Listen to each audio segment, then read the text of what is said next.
We'll call the meeting to order. And first things first, I'll invite you all to join me for the Pledge of Allegiance.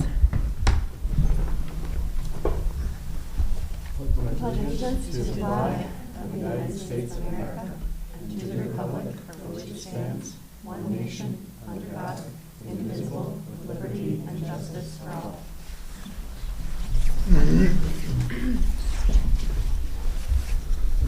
All right. Happy New Year, everybody. Yes. Happy New Year. If there is a motion to approve the agenda, I would be happy to take it. I'll make the motion to approve the agenda. Meg? I'll second that. Thank you, Tim.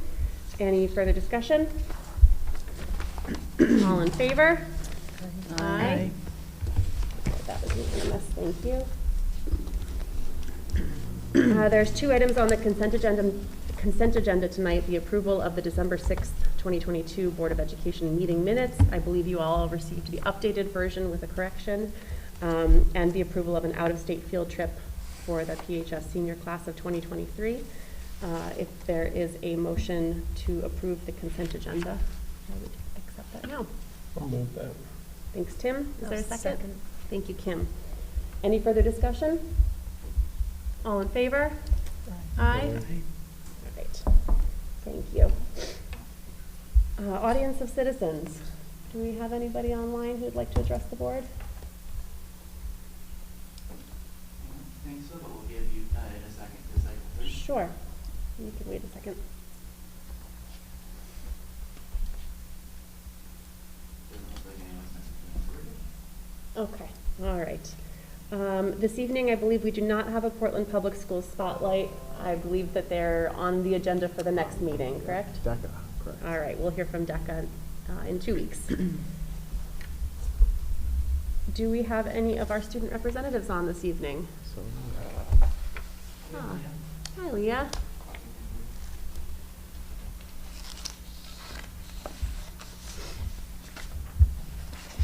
Hi. Hello. So Spirit Week last week was a huge success. We had Color Wars, Decade Day, Anything But a Backpack Day, and Outrageous Holiday Outfit Day. We had more student participation than any other year. It was a very fun way to go into winter break. And lastly, winter sports have started up, with the next girls' home game being Friday at 7. The boys' first home game is tonight at 7. The next indoor track meet is Thursday at Hill House at 5:30, and the next home wrestling meet is Thursday at 6. All right, thank you. Any questions for Leah? Okay, thank you. Dr. Britton. All right, moving right along. So I have a few resignations and a retirement to share with you. Included in your packet tonight, we did receive a letter of resignation from Mary Ellen Lavalette. Mary Ellen is a reading specialist. She was at Gildersleeve, which is at Valley View this year. I wish Mary Ellen all the best. She's going to be staying with us through the end of January. We already have a replacement lined up for her, but I wish Mary Ellen all the best of luck. She's done a wonderful job for us. I know she's done great work at Valley View, and she will be missed. The second letter of resignation I included with your packet is from Kristen Levesque. Ms. Levesque is a special education teacher at the high school. She works with our life skills students. She's been with us for a year and a half now. Wish Ms. Levesque all the best of luck too. I did include in here a retirement letter that we received from Marlene McKinley. This was a mistake. I mentioned it last week, but I didn't include the letter for you, so I wanted to make sure you got it. Marlene, as you know, has been a longtime paraprofessional in the district. I look forward to celebrating her retirement at the end of the year. She's the best. I can't say enough good things about Marlene. We have very big shoes to fill with Marlene. So we're going to spend some time celebrating her retirement this year, but of course we wish Marlene all the very best of luck. And then I do have two resignations from paraprofessionals. One is a current paraprofessional named Mackenzie Jones. She took a job as a paraprofessional in Southington to be a little closer to home. Wish her all the best of luck. And the second is Kim Dietrichson.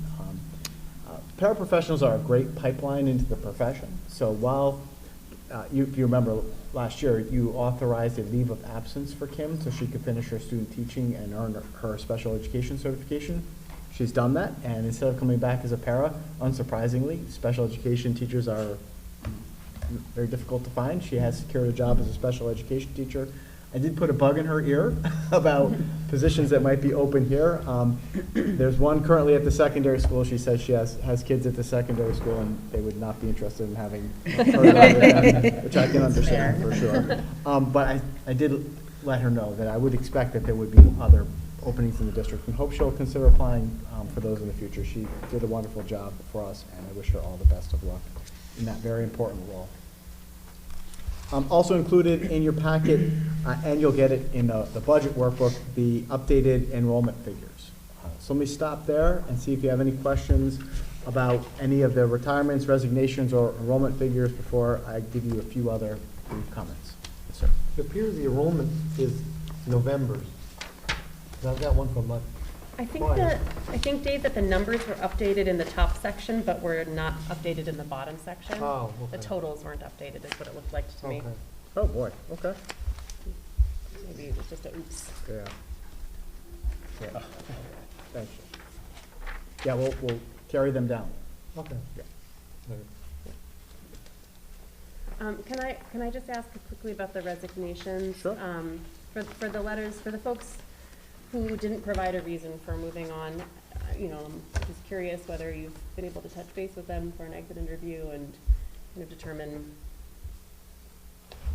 what might be going on. And you also mentioned that you already have somebody to fill the reading specialist position at Valley View, but I'm curious what's happening with the life skills program at the high school. Yeah, so the reading specialist position, I have spoken with Mary Ellen, and I understand her reasons for going, and I wish her all the best of luck. And she's taken another position, and she feels like that it's the right time of her career to make that change. Okay.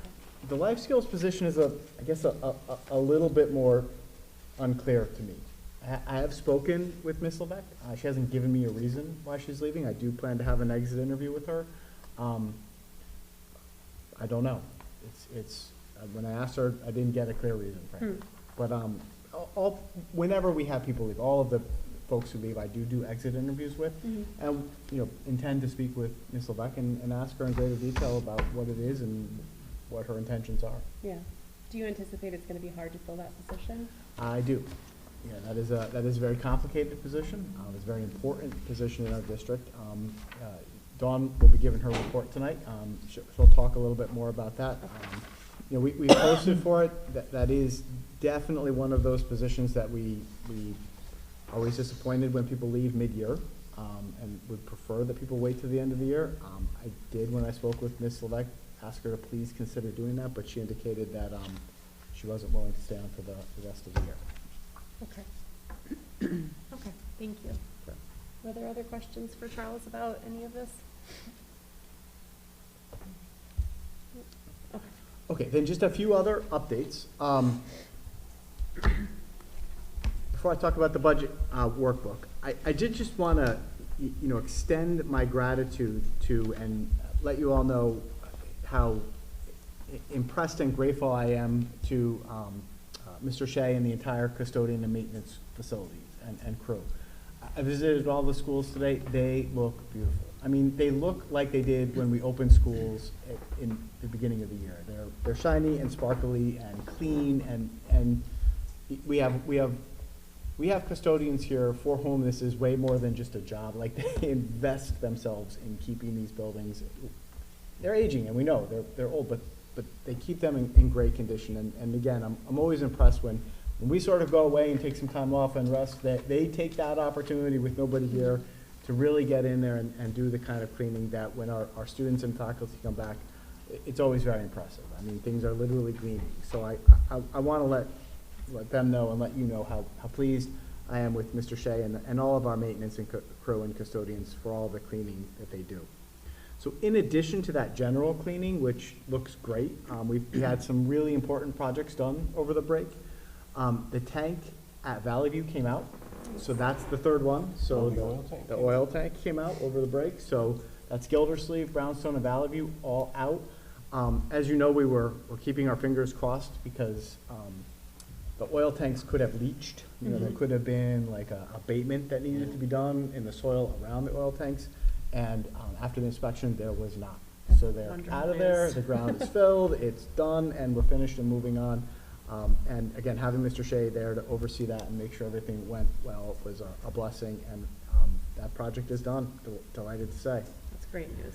Yep, in addition to that, Mr. Shea oversaw the excavation of a sidewalk at the middle school. Now, it was excavated so that, believe it or not, we could move the dumpsters back further, so that that walkway would then be clear and able to be used as a sidewalk, and wouldn't have to walk around the dumpsters, but it involved a project, so that was done. It involved excavating the area and then moving the dumpsters back so they could provide a safe way for pedestrians to, you know, get by those dumpsters without having to step out into the road.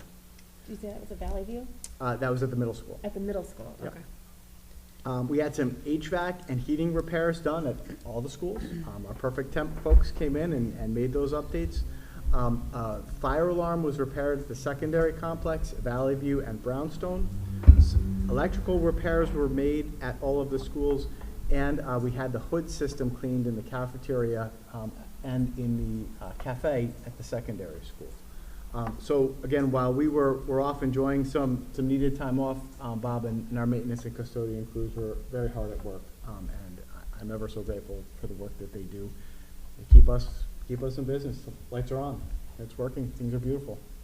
So if you see any of the custodians or Bob, make sure you give them a pat on the back, and I otherwise extend our gratitude to them. Also, I want to give you a quick update. As you know, we're making a big transition this year from a student information system called Aspen to a new student information system called PowerSchool. Our goal was to get to this point of the year and migrate all of the data from the current, what is soon to be legacy student information system to PowerSchool. I'm happy to report that I was in a webinar with Holly and our PowerSchool rep today. Holly's amazing. She's done that migration. So all of our student data is now out of Aspen and in PowerSchool. We're still using Aspen, but it's been moved over. And that puts us in a position where now we can transition from moving the data over to training people in how to use it. So we have a whole professional development plan laid out for the spring, but we are right on track. Our hope is that we are out of Aspen and into PowerSchool come July 1. We're hitting all of our benchmarks and our targets. I'm really impressed with the level of support that we're receiving from PowerSchool, and I am ever so impressed with Holly Russo and her stewardship of this process. It's going to be a really important change for us. It's just a more stable platform, and I'm really excited to introduce the community to it later this spring and launch it in the summer. So that is going really well. So let me stop and see, are there any questions about any of the projects, facilities work, or PowerSchool? So, just off the cuff, it pops in my head. So now, because you have the Aspen and you migrated all the data to PowerSchool, do they temporarily have to keep data in both systems in order to keep current, or are they able to? No. Well, we are going to be toggling back and forth. Yeah. Holly will continuously, there's a patch, like a bridge. It's all configured, and there's So they'll still migrate They'll over. still Anything migrate you put over. in will migrate. Oh, that's good. correct. Yeah. Yeah. It's a great system. You know, the nice thing about PowerSchool is we are in good company. Well over 80% of the districts in Connecticut use this system, whereas 2 use Aspen. So PowerSchool has a lot of experience helping districts make this transition, and we're working with this gentleman named Colin, and he's great. Like, he knows exactly how to show us what to do, and Holly's a really fast learner and has spent countless hours watching the videos and studying the process. So we're right on track. Just one question and comment. If the high school is acting as a warming shelter impinged on staff hours at all, I just wanted to express appreciation for people stepping in for that as well. Yeah, I will we did have custodians there. Linda was there and Bob were there. Nobody showed up, but it was But they were nice that it was present, there. And, yeah, it was important. I know that, you know, several people in town were without power for 36, several 38 days. hours. So It was, yeah. it's nice that it was I available. You were? I was, yeah. yeah. Did you lose power, Mike? I did, yeah. It was about 36 hours. Oh, did you really? You were, Yeah. yeah. Yeah, well, trees came down on Old Marlboro and on Thompson Hill, so it was pretty dicey. Yeah. Oh. Couldn't even get out. Okay. All right, so the big reveal for the night, you all have received the superintendent's budget. So for our new board members, just to let you know, this is the superintendent's budget. Next Tuesday is our first budget workshop, and then we have another one for Thursday if needed. Likely we will need it.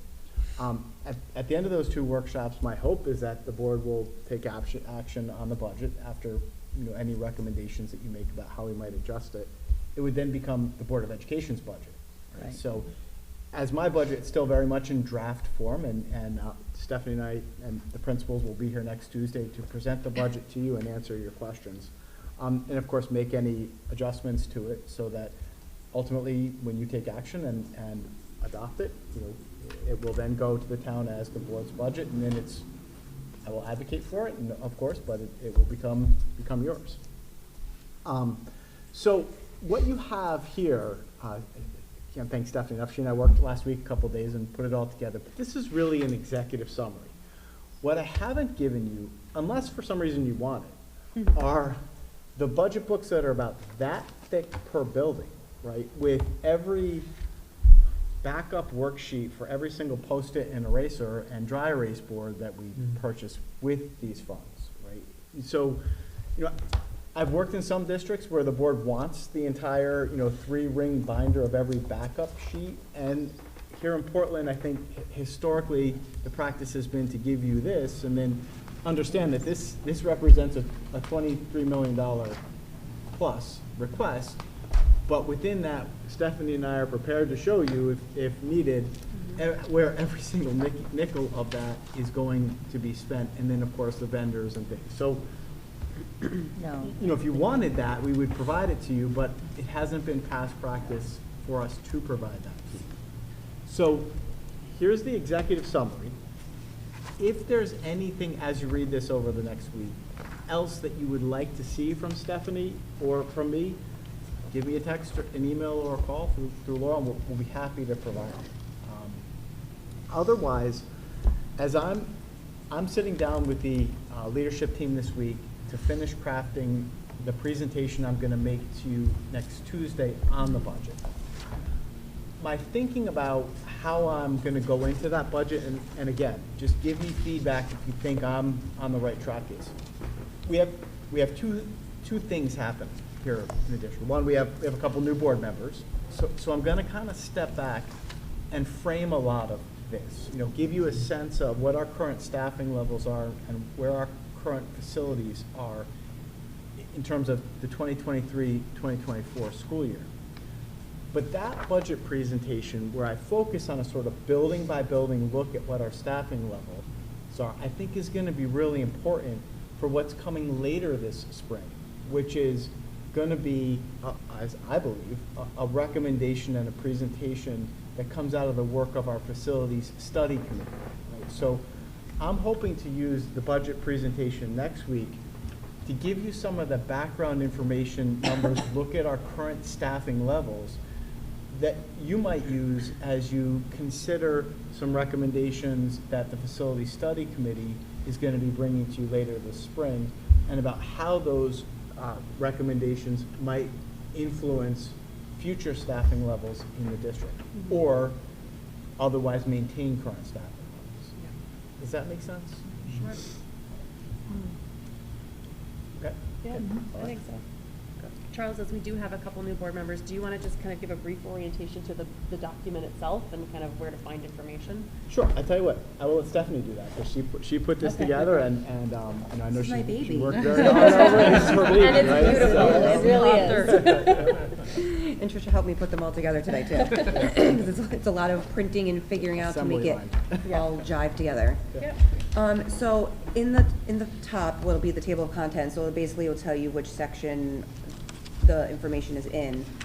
But if some of the newer people don't know what the different tabs mean, so table of contents is first, executive summary, which includes a letter to Laurel from Charles, Our organizational chart, the board members, so that's just kind of, housekeeping memos kind of information. The second section is the budget summary. I did a little different this year on the major budget categories. I added in last year's request. Usually it's just the current year and the increase. I figured I'd put the last year request, so you can see what the number was, so you don't have to think about in your head, oh, it's 1.7% higher, what was it before? So I added that column in. So this is our higher level by object, which then goes down with the papers from page 4 through 6. So those blue lines should total the yellow lines. And then, like Charles said, within each one of these lines is hundreds and hundreds of requests and numbers and dollars, and I have lots of paper on my desk. So that's just the high level, by object. Then we get a little bit more detail in the next sections that happen after. The location budgets will be all the schools.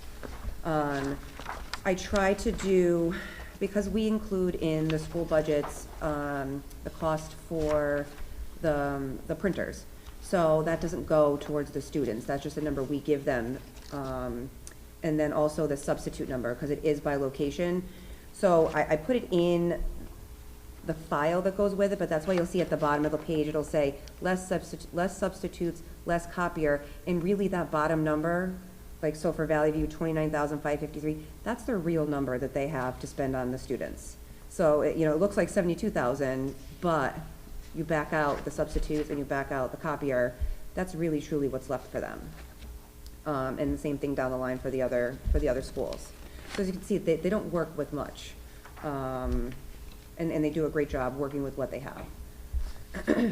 So you're assigning those amounts to each school? Yeah, so we, like our lease Proportion. copier, we have a 5-year lease, so we know for 5 years You what just that's gonna divide that be. over the numbers. No, it's specific to school, so we have a Oh. contract, and it'll say, Brownstone 13,000, Valley View 8,000, whatever it is. So that's under 44003, usually is the copier, because they don't really have repairs and maintenance, because those all fall under Bob. So if you want to know the cost of the copier, so if you look at, say, the middle school. So just as a cost center for Valley View, 72.5, to get the true number, you have to add back in the substitutes in the copier. Nope, opposite. Oh, So the opposite. 29,553 is the true number. You add in you add in the copier, you get 39.5, you add in the substitutes, you get 72.5. Okay, so that just shows. Right. It backs them out of that 72.5. Right, so the bottom number after it says less copier, that's the true number that they really get, 29 versus, it looks like 72.5, but it's not. So those are all the schools within there. And then student services is Dawn's whole section. We used to do the budget slides where it was just a tiny little write-up that we did, and last year we went to the narratives, which I think have been helpful for everybody, because you can get a lot more detail. I know it's a lot more to read, but I think when you're working with $23 million, you would want a kind of a broader idea of what's going on. I think the narratives are great, and I really appreciated those last year. And just so you guys know too, that we do have the principals and everybody else give us the narratives as well, but we didn't include Yeah. those, but like Charles said, they'll all be here to explain anything. So we start off with the narrative for Dawn, and then we do, I do it by object, so I try to go back and try to see how I can explain where these tie into the higher level, but you can't, because it's each department now that's getting broken up into that one big number at the top. On that page 14 in special ed, there's a few that are non-numbers in that column. Is that Which one? page 14? Yep. Well, there's So 22, 23, there's zeros because they didn't have a budget. 33030. If you look all the way to the right, it's a, Because there was no budget when I tried to figure out how to make that, it doesn't do anything. If there's zeros before, so it's, oh, okay. it's like, so they were that zero doesn't- last divide year, by zero. and you can't divide into zero. Oh, okay, those are just. So, yeah, so that's the not- percentage increase Okay. over last year. Yeah. And then Dawn does this colored worksheet. Again, hers is the only one that never ends up looking the same by the time school starts. Because, you go from those students, last year there was 6 students on it, and then everything changes. But, you know, like I said, this is the snapshot in time of what the needs are. So hopefully, and I checked multiple times, all these numbers should tie out to the numbers over here. So that's why I kind of do it like, so you can read them on top of each other. So that's student services, other student services. This one, and so you'll see the little write-up, that's what the old summaries used to be. But these, not that they're not as important, but there's not as much detail needed. So other student services include our vocational schools that students attend, adult education, athletics, student activities, transportation, and food service. And then because athletics is a larger budget, if you flip to page 19, then you'll see, and it's not much breakdown. I have other, you know, by sport and, you know, detail by object. These are just the higher level. And if there's any information, you know, that's wanted or needed for these, because I know this is a hard one, because all the other departments at least kind of give breakdowns. That one, I typically don't include the breakdown, but I could. The next one is the district-wide. So this is going to be Eric's, all his curriculum, instruction, technology. So he has a narrative that he includes for each. I just put them all in the front. And then his slides are the ones that go after. And he also has the same kind of document that Dawn has, like the color by account, and there is more specific to what he purchases. Also included in that section is employee benefits. You know, I try to give some background on it. The numbers, again, because this is the tough one, you know, this is where we take and put a lot of the cuts into where we really shouldn't be, but we have to do what we have to do. And again, if any more detail is needed, but that is a high level of each piece of, so the 1, 2, 3, 4, 5, 6, 7, 8, 9, those 11 accounts all make up medical. So when you think of medical, you just think, oh, it's your employee benefits. It's not. It includes dental, life insurance, disability, retirements, pension, all those accounts there make up that actual total number. Page 26.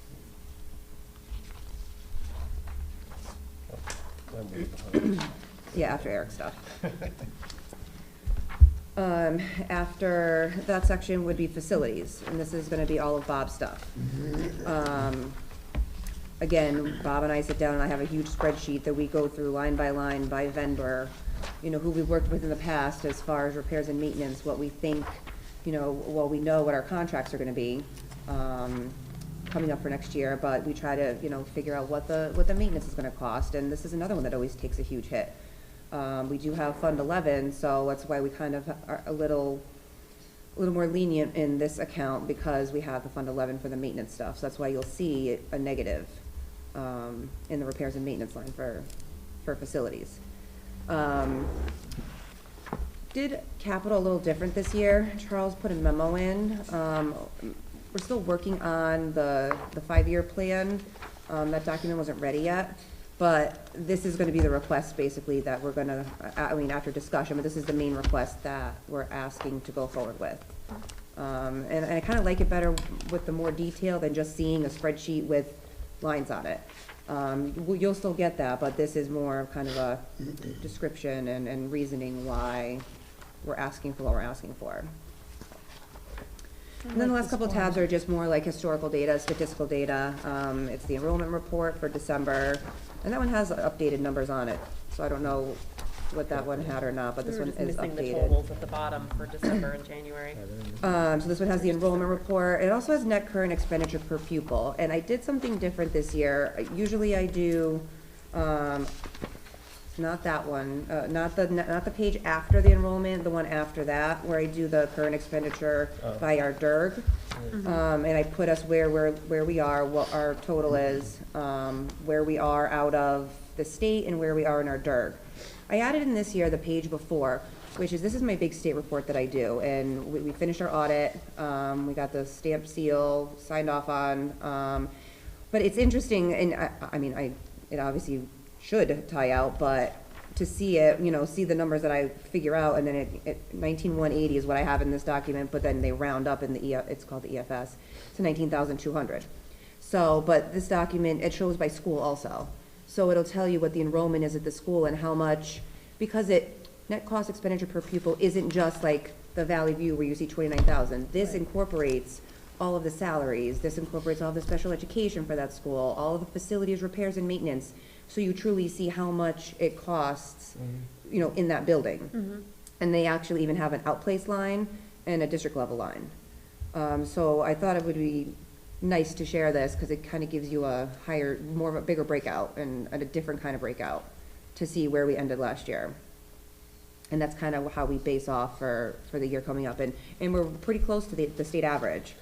So that's interesting data. that's a good thing. Does this include the copier? And the Yep, it's everything. substitute? Yeah, it includes everything. substitutes, it's salaries, special ed, facilities, anything to do with that school to that population. And then just the appendix, which kind of gives a definition, especially for the newer people, what those numbers mean. When I met with you, I tried to explain what they were, but this kind of breaks out what everything means. And then the last page is the grants, and this is our current grant funding that we have for this fiscal year. So we kind of you have to base off of the numbers for this year to work for next year. And that's it. That's all. Yeah. You mentioned in the summary about the ESSR, you're gonna walk through that on one of our meetings. Is there anything in here that summarizes that? No, but so next meeting, because I know I owe you guys a financial report, but I had to work on this, and so I couldn't get that for this meeting, but next meeting, non-budget meeting, I'll do the quarterly report, and then I have it, I just never printed it out, and I'll have to update it, and, you know, with more numbers, and really, we're trying to wait on the mental health grant to see if I can update anything as far as that goes, and hopefully we hear from that soon. They said January, because that makes a huge deal with what's left. If I don't hear from them before that meeting, then I'll share that document also that day. It's not that specific, like what I shared last year is not in here. I don't even think I put in the ESSER because it's not a ongoing, these are all ongoing funds that we're always gonna have. The ESSER is, you know, it's a supplemental, so this is kind of like what we have to work with. Well, that's kind of my head, because we're getting near the end of this, and we all talked about that cliff. And I gotta kind of see what those numbers, what it's supporting, and, you know, as we get, you know, less and less and less. Yep, yeah, so next, so then would it be more beneficial to have it for the budget meeting? Yeah, it's in my budget presentation. Okay. Yeah, we're gonna talk about another cliff that I'm gonna recommend we build. We came off the first cliff. Yes. Now we're kind of going into another parachuted cliff. off the first, I think we can parachute off the second. Depending on how this year goes. Right, Yeah. depending on how this year goes. Yeah. Well, this is great. I know that we all have a lot of reading to do. Are there any other questions for Stephanie or for Charles about where to find information, or, you know, just kind of first glance of this document? If there are any questions, now's a good time. And I know it's a little overwhelming, so Yeah, and if there's Call, anything that you want me to email. bring next Tuesday, then just shoot me an email if you want more specifics on something. Just one clarifying question, I think you might have mentioned it, I missed it. On, like, you have the cost, less substitutes, less copiers per school, how does that compare with the total per pupil? The total per pupil, it doesn't go by the school just with, this is just supplies and things. Okay. The total per pupil is the school as a whole, you know, what's used to run electricity, you know, gas. I'm just wondering why the amount per school, like per school budget is higher than the total per pupil. Well, because it's not just the school, it's, you have to think of it as like a grand overall cost. So when we used to do per pupil expenditures for the schools, we would give them $105 a student. We switched that when Charles started, and we basically said, come in with what you need, and we'll work. I mean, and everybody's been very, very good about staying within, you know, nobody's come back with anything extravagant. I never liked to give the only $105, because enrollment changes. Those kids, you know, if Valley View had more kids in one year, And then those kids, the high year, moved to Gildersleeve, Valley still getting the lower amount at $105 when most of those kids went to Gildersleeve. You know, so to make it fair for everybody, because somebody would say, well, why are they getting so much more and they have less students now? So we kind of switched our thinking, the way we budgeted that. So, I mean, technically the per pupil is around $100 and $105 per student. For supplies. For supplies and basic needs for classrooms and teachers. The per pupil student is, like I said, it's a grander, everything that's included in that, if that makes sense. I think so, thank you. Anybody else need any more clarification? So I know that it's a big ask. I'm asking you, especially for our new board members, to read all this, digest it in a week. Some of our other folks have been here, I've seen this kind of format before, but as you spend the week digesting it, please, you have my cell phone, give me a call anytime, or Stephanie, and we can answer questions if you need any information. I want to make sure that you go into next Tuesday with your questions answered and in terms of what's being presented, so that, then all the principals will be here. I'll give my presentation, and hopefully we can have a productive meeting. One thing we have asked in the past that I think has been helpful too is if you have big questions that come up, rather than springing those on Charles during a meeting next week, if you don't mind sending those in an email to the full board ahead of time to give Charles a heads up about the kind of information that we'd like more of. Yep. And it just lets us kind of all think those things through and kind of know what kinds of questions are in each other's heads, which is productive, I think. Yeah, absolutely. All right. All right, thank you. Yep.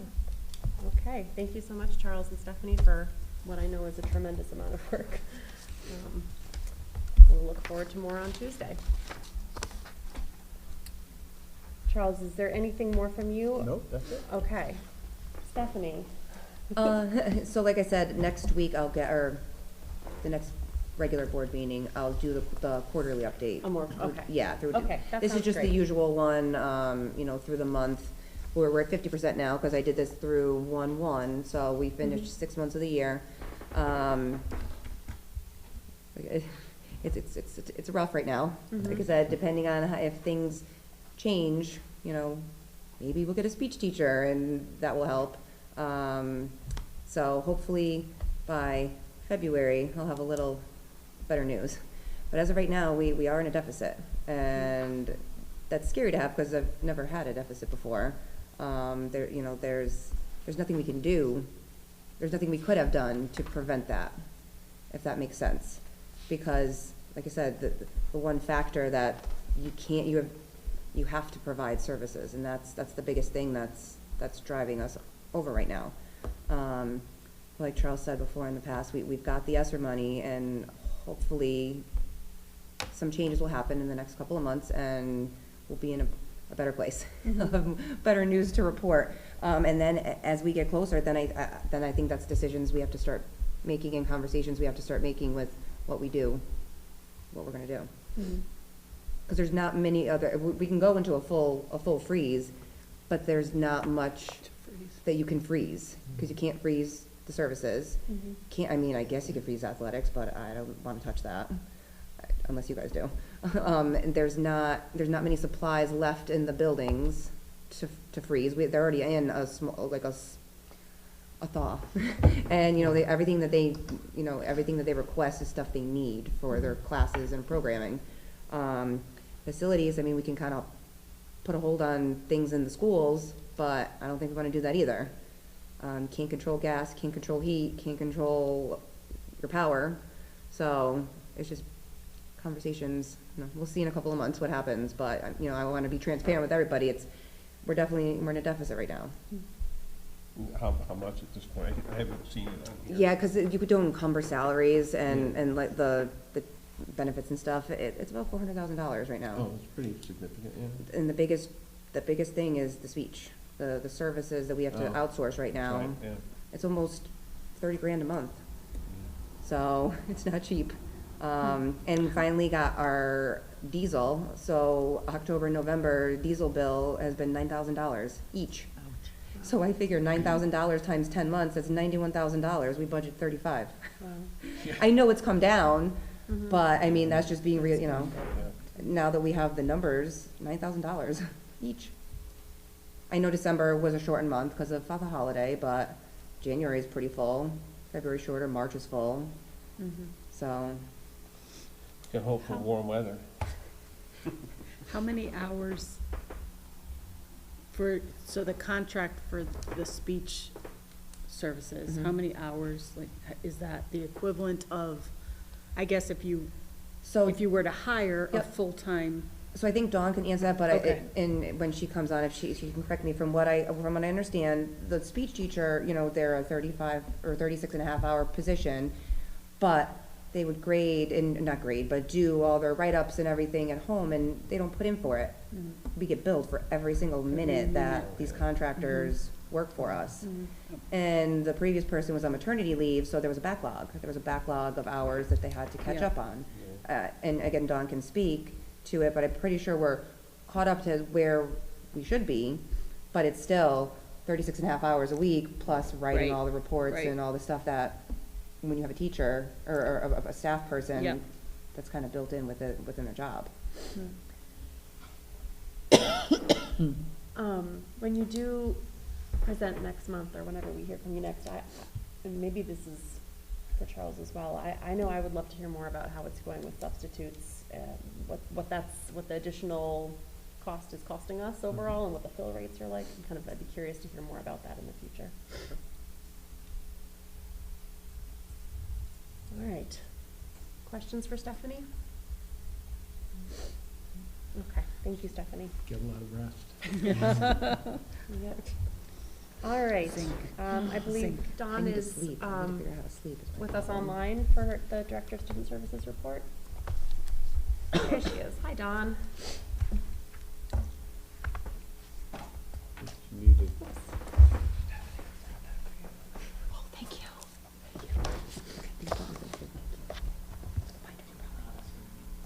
Binders at home, at the office, didn't you? We can't hear you yet, Dawn.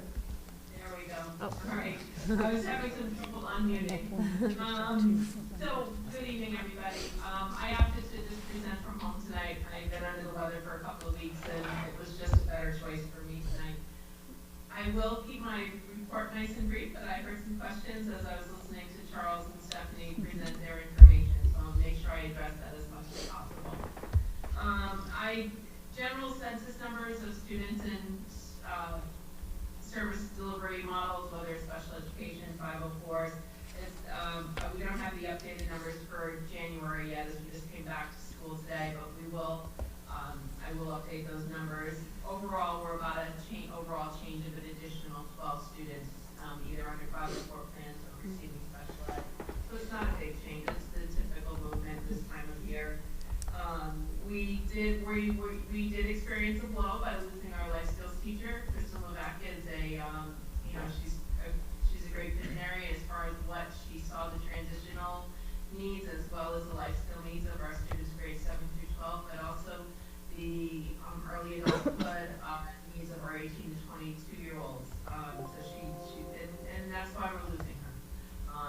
She is a trained administrator and is hoping, she's been working very hard to follow her dream to become, to work in the world of administration and special education and follow her passions there. So while we know that it's going to be a tough position to fill, especially middle of the year, we wish her the best, and we are, the secondary admin team and myself are working right now to get reviewing applications and getting ready to do interviews. We've got parents that are interested in being part of the process. We're ready to move forward. Hopefully we'll have some good news by our next board meeting. So that's first and foremost, because that is a very important, it's a part of our population that, I don't want to say they're more important than everybody else, but the reality is they present very specific needs, and we need a good person at the helm of that program. So that brings me to my second point for tonight, and that is talking about transition programming. One of the things that, as we watch our trends and our numbers of students in programming, that's been the drive, at least ever since I've been here, around what do we need to build specialized programming for, in addition to just the regular run-of-the-mill special ed support in the mainstream classrooms or in a resource room. But we've done, with board support, we've done a really great job of building up some of that specialized programming when the need presents. So the area of transition programming for our 18 to 22-year-old students is an area that is all of a sudden is experiencing a bubble for next year. We have a couple of students that have just recently moved into the district in this past year that now bump up those numbers. And in addition, we've got a cohort of students that are graduating this year that are most likely going to be with us till the age of 22. So we've gone from having one student in that category to 2 last year, and now we're up to 7. And 6 of those students are right in district, and we want to build programming for them. So one of the things that we did, Dr. Britton and I traveled right before the Christmas break. We traveled over to Middletown to view the Middlesex Transition Academy, which is part of Regional 13 school district, but it's on the Wesleyan campus. We're well aware of the program because we have a student placed there, but in addition, it's really exciting to be able to have somebody that's built a program, be able to sit down with myself and our superintendent and talk about what are some of the struggles, what are some of the the things that we can anticipate, what do we think about as we're building our programming. So that was a really helpful trip for us right before vacation. And you'll see some of this discussed in my narrative and budget workbook, but at the same time, I just want to bring it to your attention because it is an area that I think we need to build some programming around. The alternative, of course, is that we just send these 7 students to other programs, either built by districts or RESTs or private entities. That's always an alternative that we have, but that's an outplacement. And that, once again, one of the biggest issues we have with outplacements is it removes a child from their community. So when you think about a student that is in the 18 to 22-year-old range, and they're going to learn things about navigating their community, learning to use public transportation, building their recreational and leisurely activities, you want them to be doing that in their community, not somewhere a couple of towns away where there's more of a disconnect. So they're, if they're going to go to community college, in Middlesex communities where they're going to go, that's where we want them to be, taking classes at and have that support. So I'm just reminding the board that we have a responsibility for a small subset of our students until the age of 22, which for some of our kids, depending on how their birth date falls, is an additional 3 to 4 years of programming. And the biggest piece of that programming is it's not an extension of high school. It's not another 3 or 4 years where they just keep tacking on another year of Portland High membership. It does have to be outside of the high school and to be focused on vocational living skills, recreational, personal growth, all of those areas. So it's something that we're continuing to work on and build, and you'll hear from me more about it next month and possibly during the budget discussion that we have next week. So I just wanted to bring that to the forefront to discuss. And then the other place that I'm looking to close a gap that we're looking at creatively at supporting students is we have a small bubble of students that are in what we call the functional curriculum or life skills type of curriculum in Brownstone. And as you know, when we look at continuum of services, Valley View, we have our great ABA program lab. And at Gildersleeve, we have the RISE program, which supports students that have that requirement for a more functional-based curriculum versus straight core academics. And then, of course, at the high school level, middle school and high school level, we have the 7-12 life skills program. At Brownstone, we've been looking at that entity as our numbers have increased for need, and that is an area that we're looking to build upon for next year as well. So I discussed both of those areas in my narrative for the budget, but I just wanted to bring them to the forefront of my report tonight. Are there any questions about that? We're good. I I can't see anybody, so I just. Well, that was a lot of Shaking information. heads. Are there any No. questions for Dawn? Not at the moment. I think you're good to continue, Dawn. Thank you. Thank you. All right, well, and that really is gonna wrap up my report. You know, as the snapshot that I gave to Charles and Stephanie when we built the budget was a snapshot of how things were in November. There's already some changes and some fluctuations just as recently as today. You know, we moved a student from outplacement to full inclusion back in their public school setting. So, you know, and at the same time, we've got another student that is requiring outplacement. So we're always in flux, always in movement, and I'll continue to keep you apprised of those changes as they come along. But that's all I have for tonight. Thank you very much. We've had the opportunity, Tim and I've had the opportunity in our personnel meetings with Charles to hear a little bit about this, this program that you're talking about that you were just addressing tonight, and it really is an exciting opportunity for our district, and I'm excited for us to talk more about it through the budget process. Absolutely. So thank you for all of your work in this regard. You're welcome. Oh, and one other thing, sorry, just to tack this on, but I know this was part of the questions that came up, is we are actively pursuing both, continue to actively pursue hiring both for the speech language pathologist position. And we've got some movement in that area. This time of year, we typically have students that have graduated in November, December, teacher prep or professional prep programs. So we've got a little bit more of a pool that picks up. And we also have some candidates for the life skills position. So it's not nearly as dire as it was as things were back in October, but we actively pursue all of these candidates as they come across. Dawn, was I accurate with the hours? Because somebody asked a question about the, how many hours, you know, a staff member versus a contractor, and how I said, because we get billed for every additional hour that they do, so the writing of the reports and everything, we still pay for when, if having a staff member that's typically included in their job.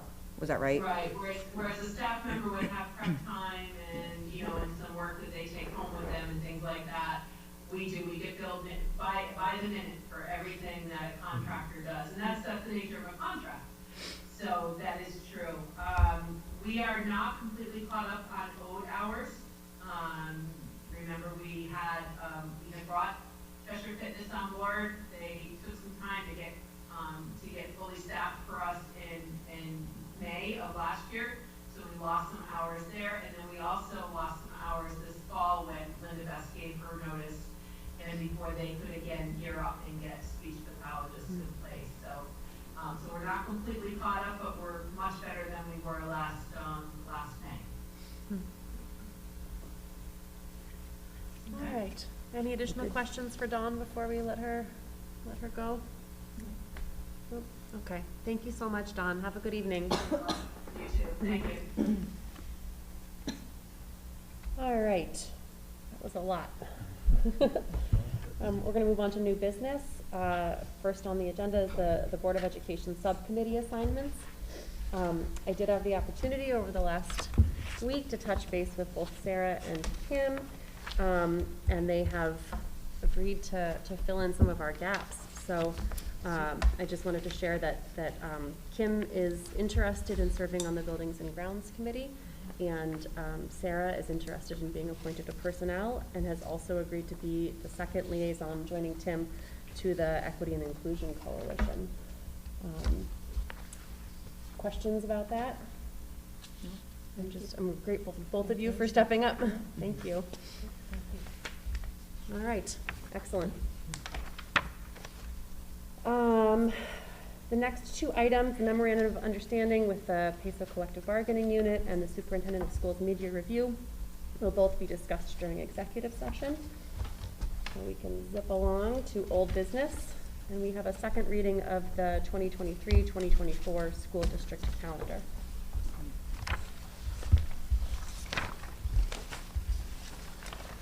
So we talked about the calendar last time, and I pointed out some of the changes, specifically starting the school year instead of on the Monday with a full week of school, starting it on a Wednesday. And that was something that we heard from teachers, faculty, staff that they preferred, and that would also bring us closer into alignment with the Lorraine District Regional Calendar. So that change, and then the only other, change of significance there was the shortened day before the winter break in December. Otherwise, the calendar, I think, is pretty consistent with calendar from this year and years past. So, the dates change around with when, holidays are and slight differences there. But otherwise, it's the same number of delayed openings, the same number of early releases for parent conferences, and the same number of professional development days, and generally in the same times of the year. Are there questions for Charles or any further thoughts since the last time we looked at this together?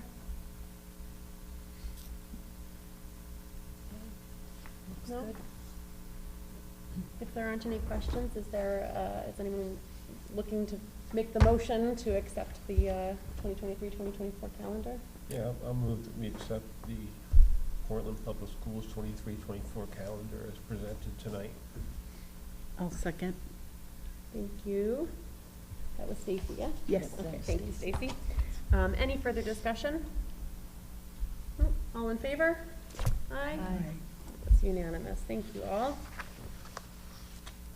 Okay, we can move along to our committee reports.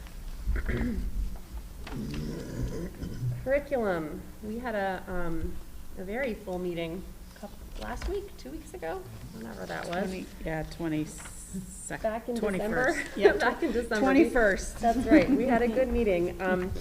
Eric laid out a new procedure for course proposals and textbook requests.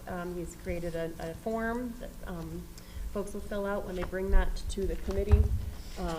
And so we took a good look at that, and we actually had our first course proposal that we got to look through for a new cybersecurity course at the high school.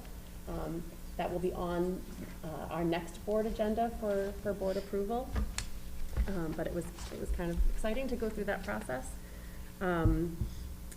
We also heard some positive feedback about the curriculum website that's live now, that there were community members who were excited to be checking that out, which is good to hear. And we had a brief update on the K-3 literacy curriculum process and the process our district will be going through to apply for an extension. So I imagine that we'll be hearing more about that at future meetings. Anything to add? Are you talking, Stacy? John? All right. Are you talking about the waiver on the reading? Yes, For yes, K-3? yes. That's what you, We talked about the waiver versus Right. the extension, and that our district Mhm. likely won't qualify for a waiver, so they're exploring the extension option. And I imagine that'll be coming back to the board in the near future. Okay. Excellent. Policy.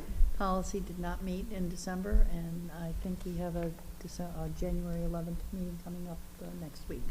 Although it sounded, Tim, like maybe we needed to find a new date for that meeting. Only For the if I'm policy. to be a part of it, Yeah, yeah, unfortunately, yes. I have to. That's all right. Yeah. So let's make sure that we look at our Okay, calendars. yeah, if you And were I willing think, to- and I think the other thing is that CABE has still not produced an update.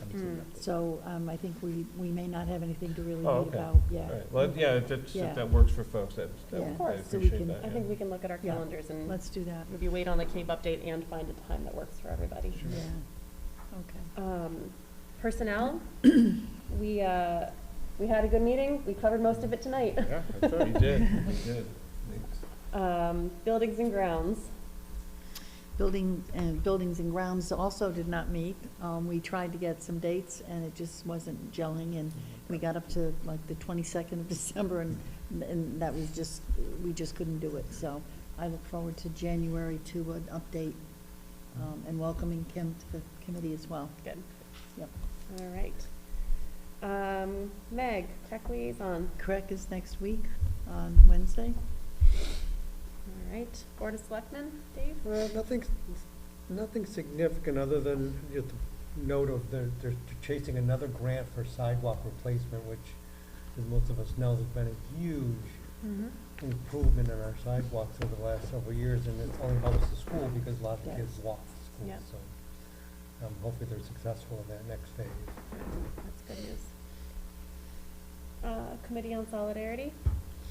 I was not able to go to the last meeting. I think the last meeting they had was when the last time we were meeting. Might have been It the was same night as the night, Board of yeah. Ed. Equity and inclusion. We, our last meeting we were supposed to have in December was postponed. I know Eric is working to work with all of the players and all of the folks involved to try and figure out a scheme and a plan that it gains more participation by students and gathers more momentum to push forward the activities. And from the email he sent out on that, it looks like they'll be doing that through January into February. Okay. And Sarah, we'll make sure you get looped in on what's happening there as well. School Facility Study Committee. We have postponed the January meeting to February because of the availability of the fiscal advisor to the Board of Selectmen. So Okay. we'll have more Gotcha. information. I think it's February the 8th for some reason. And we don't currently have a Youth Services Advisory Board liaison. All right, audience of citizens. Is there anybody online who would like to address the board? Nothing in the chat? All right. Board of Education member comments. Let me start over here, Stacy.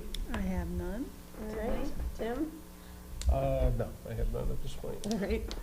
Sarah? None. Dave? Um, Kim? Sorry. Happy Meg? New Year, everybody, and it's 2023, and I think we're turning a corner. So, Here's hoping. yeah, here's hoping. All right, that's great. Let's keep it brief. Yes. We are going to move into executive session for the purpose of reviewing the memorandum of understanding with the PACE collective bargaining unit and for the purpose of superintendent of schools mid-year review. Is there a motion to that effect? I'll make a motion and to invite Dr. Britton to attend the executive session for the purposes so defined. Thank you, Meg. Is there a second? Thanks, Kim. Any further discussion? All in favor? Aye. Ouch. All right. We can do